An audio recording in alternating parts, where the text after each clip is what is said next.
Mahigpit na hawak ni Bai Qingling si Lin Qianqian habang may malamig na ngiting ibinabato ang banta, sinasabing ayaw naman sigurong may masamang mangyari sa mahalagang kapatid ng babae. Sa sandaling iyon, sumabog ang galit ni Lin Mo at buong lakas niyang sinigawan si Bai Qingling na bitawan ang kanyang ikasyam na kapatid, tangan ang espada at nanginginig sa puot. Sa gitna ng tensyon, mariing tinawag ang ikatlong prinsipe at Demon Lord, malinaw na inaawat sila ni Ji Taimi. Inutusan si Ji Taimi na tumabi dahil hindi raw ito usaping dapat niyang pakialaman. Pilit na inangat ni Bai Qingling ang baba ni Lin Qianqian, dahilan upang mapasinghap siya sa gulat habang unti-unting umaangat ang kanyang mga paa mula sa sahig, malinaw ang kawalan niya ng magawa. Sa mapulang titig at walang emosyon na tinig, tahasan niyang ipinahayag na si Lin Qianqian ay ibinigay sa kanya at gagawin niya ang anumang nais niya, at wala ni isa mang may karapatang manghimasok na natiling nakatayo si Lin Mo. Puno ng sakit at galit habang napagtatanto niyang ang kapatid na sinumpaan niyang poprotektahan habang buhay ay ngayon ay hayagang pinapahiya sa harap ng lahat ng walang magawa.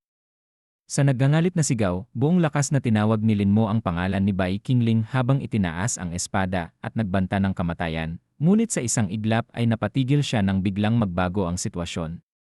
Kasunod ang tahimik na pagngiti ni Lin Qianqian na may mapulang titig na puno ng panunuya. Sa sumunod na sandali, bumagsak ang espada ni Lin Mo sa sahig, tanda ng kanyang biglaang kawalan ng kakayahang ipagpatuloy ang pag-atake. Sa malamig na tinig, tinanong ni Lin Mo kung alam ba talaga ni Lin Qianqian ang kanyang ginagawa at kung bakit niya hinahayaan ang sarili na bumaba sa ganoong kalagayan. Nanginginig at luhaan, pilit na sumagot si Lin Mo, humihingi ng paliwanag at hindi maunawaan kung bakit walang tugon ang kanyang kausap, kahit pa iginiit niyang ang lahat ay maaaring palabas lamang. Sa harap nila, nanatiling magyakap si Bai Qingling at ang kanyang kapatid, hawak na parang ganap na pag-aari, habang si Lin Mo ay tuluyang gumuho sa emosyon. Sa isang matinding sandali, tumilapon ang kanyang katawan kasabay ng sigaw ng pagtanggi. Sa malamig na utos, ipinatawag ang mga tauhan upang ihatid ang ikatlong prinsipe sa bulwagang panauhin at pinalayas ang lahat ng naroon dahil may mga bagay pang asikasuhin si Bai Qingling. Habang hinihila palayo si Lin Mo na bagsak at walang lakas, tahimik na ipinahayag ni Bai Qingling ang paratang na tulad sa orihinal na kapalaran, may maruming pagnanasa raw si Lin Mo sa sarili niyang kapatid. Sa gitna ng gulo, umiiyak na humingi ng paumanhin si Lin Qianqian, sinasabing wala siyang pagpipilian at kailangan niyang maghintay ng tamang sandali para maisakatuparan ang mas malaking plano laban sa kapangyarihan ng demonyo. Pagbalik ng tingin ni Bai Qingling, malamig niyang sinabi na ipinagtanggol siya ni Lin Qianqian sa harap ni Lin Mo kaya may kapalit iyon, sabay utos na lumuhod at sumunod. Sa matalim na titig, ipinaalala niyang ang ginagantimpalaan lamang ay ang masunurin, at sa nanginginig na tinig ay sumagot si Lin Qianqian na maglilingkod siya ng buong puso upang makuha ang pabor ng kanyang Panginoon. Sa loob ng mansyon sa Shoyu City, tahimik na bumalot ang dapit hapon habang nagbuntong hininga si Saint Singer at inamin na wala siyang nakikitang saya sa mga handaan at mas nakalulungkot pang mag-isa. Ibinahagi niya ang balitang si Queen Yin ay naninirahan na mag-isa sa palasyo ng lungsod at marahang idinagdag na tila pati ang kanyang guro ay tahimik nang umalis. Napayuko si Saint Singer, may luha sa mata, habang nagtatanong kung bakit hindi man lang siya dinalaw at kung nakalimutan na ba siya. Sa tabi niya, malamig na nagsalita si Han Jinyang, sinasabing kung kayang talikuran ang isang batang at magandang disipulo, hindi na dapat umasa si Saint Singer na ituring siyang espesyal. May panunuksong tono si Saint Singer habang binabanggit ang tungkol sa higaan, ngunit agad itong pinutol ng galit na sigaw ni Han Jinyang, ayaw nang marinig ang mga salitang lalo pang nagpapainit ng tensyon. Sa gitna ng tensyon, dumaan ang isang babaeng may mabigat na tindig at galit na anyo, naguluhan si Saint Singer at napatanong kung sino ang paparating. Ngunit agad siyang pinatigil ni Han Jinyang habang ipinapakilala ang dumating bilang si Ximen Wuhen, ang pinuno ng Joy Sect na kilala sa titulong Great Joy Bodhisattva. Hindi pa man natatapos ang paliwanag, tinakpan ni Han Jinyang ang bibig ni Singer at mariing binalaan na tumahimik kung ayaw nitong mapahamak. Sa seryosong tinig, sinabi ni Han Jinyang na dahil naroon na ang isa sa mga pangunahing leader ng 8 demonic sects, wala na siyang oras para makipagtagal pa at nagpaalala na mag-ingat sa bawat salita at kilos. Naiwang mag-isa si Saint Singer, malungkot na bumuntong hininga at inaming wala siyang gana sa kalokohan ngayong wala ang kanyang guro. Ngunit bigla siyang napalingon, tila may naramdamang presensya, at sa dilim ng kagubatan ay may nakita siyang isang figurang hindi pamilyar. Sa kanyang pagmasid, napagtanto niyang hindi iyon mula sa Joy Sect, at sa nag-aalangan ngunit kinakabahang isip ay sumagi ang isang tanong, posible bang si Sister Lixie, sa sariling isip? Pilit inaliw ni Saint Singer ang sarili sa pagsasabing kung si Sister Lixie nga ang naroon, tiyak na magpapakita ito, dahil mahal siya. Ngunit agad din niyang kinwestiyon kung sino ang misteryosong presensya, at kung bakit hindi niya ito agad maunawaan. Mula sa ibabaw ng tubig, isang tinig ang biglang nagtanong kung sino ang pinag-uusapan niya, at sa mahinahong tono ay nagbiro kung maaaring isang mahuhusay na kabataang mula sa ibang demonic sect ang dumating. Nanlaki ang mga mata ni Singer sa pagkakakilala, at walang pag-aatubiling lumapit siya, mahigpit na yumakap. Saka sa seryosong tinig ay ibinunyag na ayon sa kanyang panghuhula, may malaking sakunang magaganap sa Shoyu City sa gabing iyon. Mahigpit niyang iniutos na mula ngayon ay manatili si Singer sa kanyang tabi sa lahat ng oras at huwag gumala kahit saan, at sa pamumula ng pisngi at walang pag-aalinlangang sagot ay buong galak na sumang-ayon si Saint Singer, handang sumunod sa bawat utos ni Bai Qingling. Mahigpit na niyakap ni Saint Singer si Bai Qingling at buong tapang na ipinahayag na anuman ang mangyari ay hindi na siya muling hihiwalay sa kanyang master. Habang inamin niyang sa panahon ng pagkawala nito ay paulit-ulit niyang inisip kung paano niya ito mapapanatili sa kanyang tabi. Sa isang pabirong tanong, ipinakita ni Singer ang naisip niyang paraan, at sa mapang-uyam na ngiti ay sinagot ni Bai Qingling na nakadepende iyon sa pagkakataon. Sapagkat kung sa liwanag ng araw at sa harap ng maraming tao ay maaaring isipin ng iba na siya ay tumiwalag na sa Joy Sect. Ngunit mula sa malayo, isang malamig na tinig ang sumingit, puno ng pagkadismaya, at tahasang sinabi na labis siyang nabigo sa kanyang master at sa nakababatang kapatid na babae. Sa paglitaw ni Lixue, malinaw ang galit sa kanyang pulang mga mata habang inaamin niyang hindi niya kailanman inakala na lalapitan ni Bai Qingling si Singer, lalo na't hindi rin niya akalaing mahuhulog ang dalaga sa ganoong uri ng lalaki. Sa mabigat na damdamin, idinagdag ni Lixue na bilang nakatatandang kapatid, kilala niya ng lubos ang lalaking iyon at alam niya kung anong klaseng tao talaga si Bai Qingling. Sa isang madilim at nakapandidiring lugar, isang babae ang nakagapos at nakabitin wasak ang anyo, tila sinira hindi lang ang katawan kundi pati ang dignidad niya. Mula sa kanyang upuan, hawak ang baso ng alak, malamig na minamasdan ni Han Jinyang ang paligid at sa isip ay hinusgahan ang isang taong matagal nang lumubog sa kabulukan, iniisip kung paano siya umabot sa ganoong antas ng pagkasira. Ngunit biglang naputol ang katahimikan nang may magsabi na tila sobra na ang nainom ng ginang, at sa parehong sandali ay lumapit si Bai Qingling, kalmado, ngunit matalim ang titig. Tinawag ang lalaki bilang kasuklam-suklam at tinanong kung hindi ba't naroon din siya para lamang manood ng palabas. Dahan-dahang inilapag ang kopa, at sa isang mapanuring tanong ay ibinalik ang alaala sa Wujin City, kung ito ba'y isa na namang bitag na itinakda ni Ji Taimi, bago tuluyang ipahayag na hindi ito basta-basta sapagkat mas mapanganib ngayon ng 10 ulit. Bigla ang sigaw na umalingaw sa bulwagan, nagkagulo ang mga tao nang may sumigaw ng pagpatay, at sa gitna ng takot ay may naghayag ng hindi inaasahan, ang Great Joy Bodhisattva ay patay na. Nang marinig ang balita, nanlaki ang mga mata ng babae, at hindi makapaniwalang napatay ang Great Joy Bodhisattva, agad na sumunod ang tanong kung sino ang may gawa. Habang sa isang malamig na ngiti ay sinabi ni Bai Qingling na ito pa lamang ang simula. Sa gitna ng kaguluhan, mahinahong itinuro niya ang ligtas na daan patungo sa Yin Empress Palace sa timog ng Shoyu City, sinasabing doon sila magiging panatag. Habang may mga yabag na papalayo at mga sigaw ng pagkabaliw ang umalingaw sa paligid. Sa kabilang dako, isang lalaking tila baliw ang biglang sumulpot, tumatawa at umaamin na isa rin siyang baliw. Ngunit agad ding nilinaw ng babae na ang demonyong utak sa likod ng lahat ay hindi kailanman nakaposes kay Hallmaster Ren. Bagkus ay ginulo lamang ang kanyang isipan upang lumikha ng pagkakataong makatakas. Sa huling mga salita, tiniyak niyang babalik din sa normal ang lahat sa lalong madaling panahon at walang dapat ikabahala, ngunit kasabay nito ay ipinahiwatig na ang susunod na target na binabantayan nila ay naroon na. Sa Shoyu City Marketplace, isang higanteng barko ang tahimik na nakalutang sa itaas ng lungsod. Habang pinagmamasdan niyon, seryosong hinarap ni Linging si Hongyi, at sinabi na ngayon na sect leader na siya, hindi niya dapat pinupuntahan ang ganitong lugar ng basta-basta. Ngunit kampanteng sumagot si Hongyi, sinasabing ang sekta ay pinamamahalaan ng Holy Maiden at ang Shoyu City ay binabantayan ng Godfather, kaya wala raw dapat ipag-alala. Biglang natigilan si Linging. Napalingon siya sa paligid at may kakaibang pakiramdam na bumigat sa kanyang dibdib. Sinabi niyang napakasiksik ng corpse evil aura sa lungsod, at higit pa roon, tila may bakas ng isang hindi pangkaraniwang formation na nakatago sa paligid. Habang naglalakad sila sa loob ng marketplace, ipinaliwanag ni Linging na mula pagkabata ay ikinulong siya ng kanyang master sa Formation Palace ng Yulu Hall. Kaya ang kanyang soul blood ay matagal nang pamilyar sa karamihan ng mga formation sa mundong ito. Dahil dito, malinaw niyang nararamdaman ang panganib. Ayon sa kanya, sa mismong kalye pa lamang ng marketplace, may 3 killing formations na lihim na inilatag. Dahil dito, nagpa siya si Linging na hanapin si Master at si Xinger upang balaan sila na umatras agad.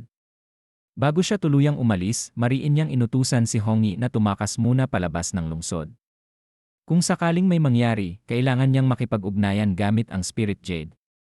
Namula ang pisngi ni Hongi habang nakatitig, sa kabahagyang tumango. Isang mahinang pagsang-ayon ang lumabas sa kanyang bibig, tila tanggap ang lahat ng bilin. Ngunit bago pa tuluyang humupa ang sandali, may pamilyar na presensyang gumalaw sa dilim. Isang aura na hindi niya maaaring pagkamalian, kaya't napabulong siya sa sarili na ito ang Linging na kanyang kilala, ang kapatid na hindi niya malilimutan. Sa ibabaw ng bubong, sinubukan niyang pigilan ang pag-alis ng babae. May pagmamadali sa kanyang tinig habang sinasabing may nais pa siyang ipaliwanag. Hinarap niya ito ng buong tapang at diretsahang nagtanong kung siya ba ay sadyang iniiwasan. Ipinagtapat niya na hindi na tulad ng dati ang master, at sa huli, buong tapang niyang inamin ang katotohanang matagal niyang kinikimkim, na hindi ang master ang nagbago, kundi sila ang hindi kailanman tunay na nakaunawa sa kanya. Sa isang huling pakiusap, hiniling niyang bumalik muna ito. Isang beses lamang, makita muli ang master, at doon pa lamang mauunawaan ang lahat. Habang nakatago sa dilim, lumitaw ang isang ngiting puno ng kasakiman, at sa sarili niya ay natawa siya. Isang bihirang pagkakataon ang kusa mismong nahulog sa kanyang mga kamay. Akala niya'y maghihintay pa siya ng ilang araw, ngunit ngayon ay may isang buhay na kaluluwang may elementong tubig na kusang lumapit, isang regalong hindi na niya kailangang paghirapan. Ngunit agad siyang sinita, nang marinig ang tanong kung siya ba'y dating inalay ng isang masamang cultivator at pilit na hinila sa ipinagbabawal na daan ng mga multo.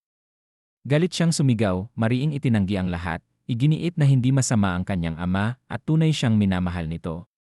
Buong paniniwala niyang sinabi na ang ama ang tumulong sa kanya upang makamit ang isang maringal na ebolusyon, tuluyang pinuputol ang ugnayan niya sa karaniwang mundo.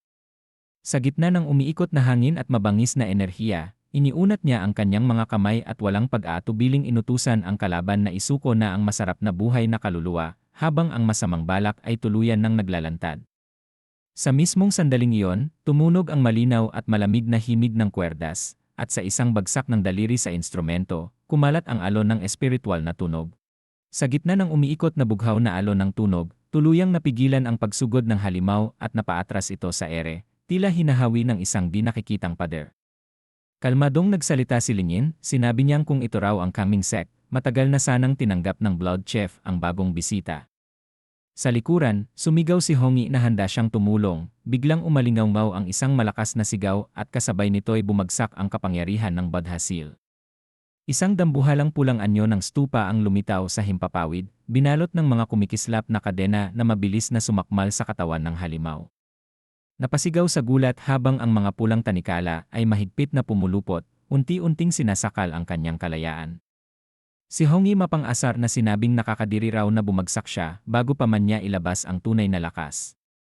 Tahasang tinanong ng nakagapos na halimaw kung sila ba ang bagong sect leader ng Kangming sect at kung ang isa ay nagmula sa Yulu Hall. Malamig ang tingin niya habang mariing sinabi na wala nang saysay ang makipag-usap pa sa isang talunang multo at mas mabuting mamatay na lang ito. Ngunit agad siyang pinigilan ni Linging. Maingat ngunit seryoso, binalaan niya si Hongi na nagkukunwari lamang na mahina ang kalaban. Isang ngising puno ng pangungutya ang sumagot mula sa babaeng multo. Mukhang nabasa na raw siya at hindi rin niya ikinaila. Sa mapanuyang tinig, sinabi nitong malinaw na malinaw sa kanya ang antas ni Linging, peak core formation lamang. Buong pagmamalaki niyang inutusan si Linging na isuko ang kanyang kaluluwa, kasabay ng paglabas ng soul-seizing technique. Sumugod ang halimaw mula sa himpapawid, parang isang aninong hahablot sa buhay. Ngunit sa mismong sandaling iyon, kumilos si Linging. Isang malinaw na tunog ang pumailan lang habang dumapo ang kanyang mga daliri sa string at isang alon ng kapangyarihan ang bumalot sa paligid. Diretsong sinalubong ng tunog ang pag-atake, sa gitna ng liwanag at enerhiya, napaurong ang kalaban. Gulat na gulat ang babaeng multo.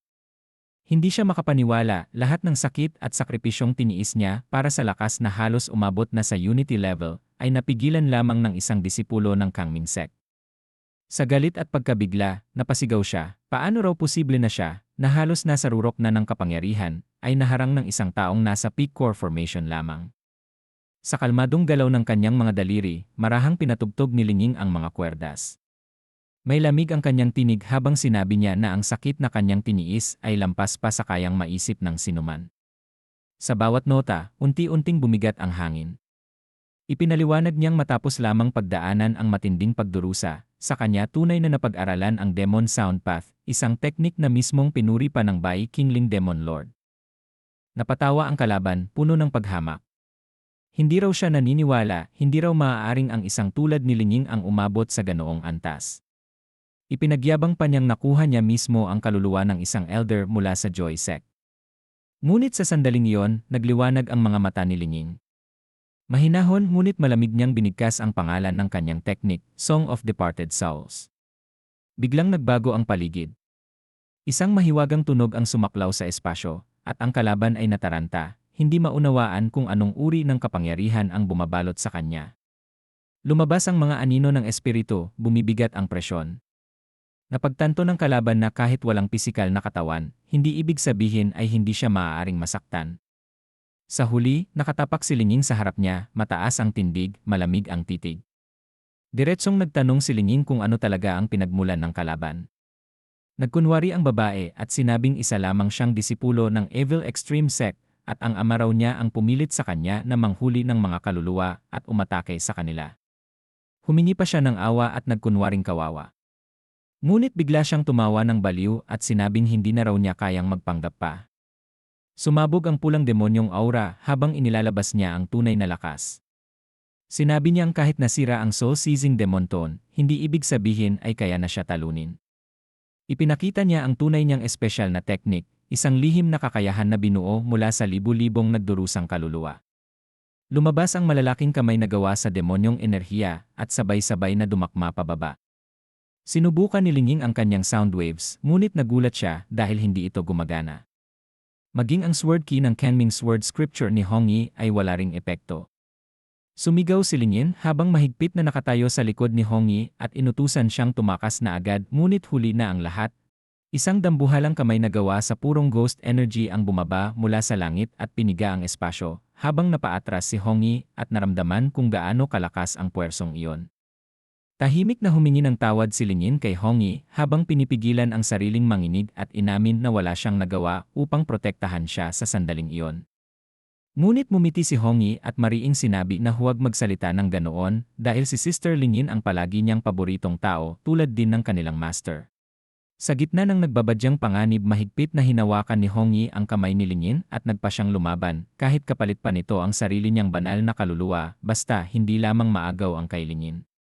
Sabay nilang inilabas ang kani-kanilang sandata at sinalubong ang rumaragasang kapangyarihan habang isang malakas na enerhiya ang bumulusok pababa at sumabog sa lupa. Sa gitna ng nagulong liwanag at nagkikislapang alon ng enerhiya, biglang nabuo ang isang kakaibang presensya na pumalibot sa dalawa at pansamantalang humarang sa pagwasak. Nagulat sina Hongyi at Lingyin habang nakatingin sa harapan at marahang binigkas ang salitang ito ay at saka sabay na napabulalas kung iyon na nga ba ang kanilang master. Mariing tumanggi si Lingyin habang kalmado, ngunit matalas ang kanyang tingin. Ramdam niyang bagamat bihira gumamit ng espada ang kanilang guro, napakalalim ng kultibasyon nito, subalit kulang pa rin ang tunay na layunin sa ataking inilabas. Sa harap nila, ngumisi ang babaeng demonyo at tahasang nagtanong kung ang taong nasa harap ba nila ay si Demon Lord Qingling. Mabagal siyang humakbang pasulong, bawat galaw ay may kasamang nakakapangilabot na presensya. Biglang napatawag si Lingyin, tinawag ang senior sister Feng habang papalapit ito mula sa likuran. Sa isang iglap, niyakap niya ang babae mula sa likod, masayang sinabing agad niyang nakilala ang silweta nito. Ngunit malamig ang tugon si Lixue, mahinahon ngunit puno ng pangungutya, sinabi niyang huwag siyang tawaging senior sister. Dagdag pa niya, masyado raw sentimental at nagdadalawang isip si Lingyin, hindi karapat-dapat maging disipulo ng Yulu Hall. Nanlaki ang mga mata ni Lingyin sa narinig. Hindi pa man siya nakakabawi, iniunat ni Lixue ang kanyang kamay at mariing idineklara na hindi nag-aalaga ng mga pabigat ang Yulo Hall at dapat bumalik si Lingyin upang tanggapin ang nararapat na parusa. Sa kabilang panig, napaungol ang demonyo ng tamaan ng puwersa. Nanginginig ang kanyang katawan habang sumabog ang enerhiya sa paligid. Habang nakatayo ang babae na may hawak na espada, humingi siya ng paumanhin at inamin ang sariling pagkukulang. Sa harap niya, lumulutang pa rin ang demonyong may pakpak, ngunit malinaw na nagbago ang ihip ng laban. Ipinahayag na ang kalaban ngayon ay hindi na basta kalaban, kundi ang punong disipulo ng Demon Lord Qingling at ang senior disipo ng Yulo Hall na si Lixue. Sa isang iglap, sumiklab ang apoy sa paligid ni Lixue habang iminasiwas niya ang espada.